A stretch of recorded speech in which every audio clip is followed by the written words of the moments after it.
of 25 CSOs to condemn Daily Trust's additional war on the Nigerian state.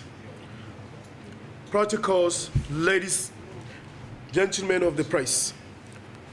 The nation was in uproar earlier this week following the visit by soldiers of the Nigerian army to the Maiduguri, Borno State and Abuja, the FCT offices of the Daily Trust newspaper.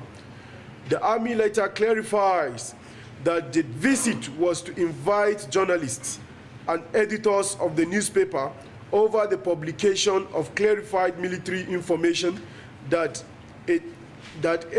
has all the potential to hurt the prosecution of the war against terrorism and expose troops to the danger of being killed following the loss of the element of surprise in the planned military operation.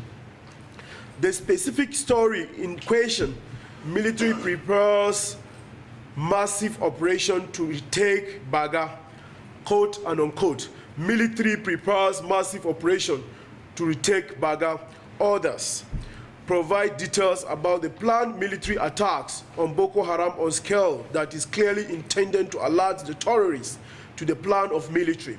As proof that mischief was the motivating factor for the story, Daily Trust has never been published sub-tips about Boko Haram impending attacks for the Nigerian military to benefit from. In the week of the visit of soldiers to Daily Trust offices, most of us did not hesitate to express our reservation at the development, believing that the court could have been used to issue warrants for the arrest and prosecution of those found to have breached the anti-terrorism laws of Nigeria. The publication of that story therefore appears as last resort to get information about the military operation to Boko Haram. One thing that will have persuaded the Nigerian public that Daily Trust is not up to such deadly coalitions with terrorists is for the newspaper to accept that it fails in adhering to basic standards of journalism when it comes to national security and overriding public interests. It is in public interest that the terrorists are not tipped off that the military is about attacking them. Such admissions of failures should have been followed with a retraction of the story, which will not undo the damage already done. An apology to the military, Nigerians, and the government. However, we waited for a retraction and apology from Daily Trust without either coming in the last few hours. The newspaper has also not taken any other step to acknowledge that it understands the magnitude of damage it has done, neither has it shown in remorse for making the military lose the unique window it had attacked Boko Haram at about the time they suffered losses at the hands of the Nigerian forces.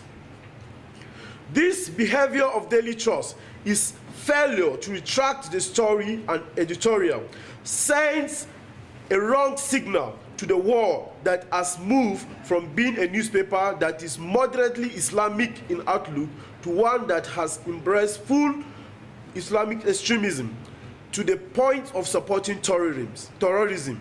Mobilize the electorate to vote against any politicians that places campaign message in Daily Trust and its sister publications. In addition to the state actions, we shall take any other measures that is legally permissible to cripple the finances of Daily Trust until it shows itself as capable of operating within acceptable court of practice of the media industry. Other phases of action will be unveiled in due course.